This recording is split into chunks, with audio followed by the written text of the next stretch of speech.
we had obviously the referendum in 2014, and obviously that set it out for the next generation.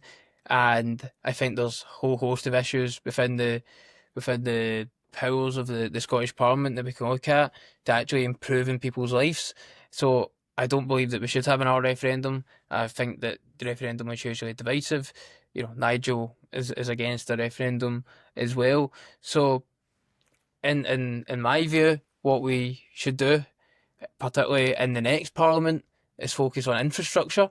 I think Scotland is hugely behind on infrastructure, and I think it's something that we need to look at in terms of capital investment.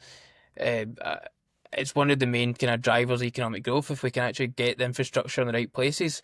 If you look at even the Glasgow subway covers not even half of the city. Although East End is cut out, the wider areas and the Greater Glasgow area.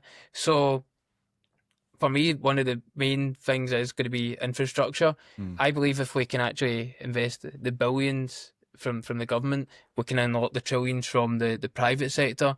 And look, one of the things that Nigel's been talking about as well is a sort of industrial strategy. He was at Port Talbot yesterday, wants to open the furnaces. Big advocate, of course, for obviously the nationalisation of British Steel.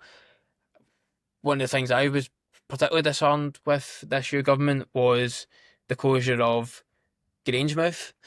Grangemouth obviously was a huge asset to Scotland, and there was a promise before the election that the jobs were going to get kept, and obviously that's closed. So we need to look at how we can actually create jobs in Scotland. Yeah. Reform are obviously looking at the North Sea, how we can actually expand licenses in the North Sea, really expand, create jobs, and actually use our own resources. We've got a huge swathe of resources within Scotland that we could use and can bring energy bills and create jobs at the same time.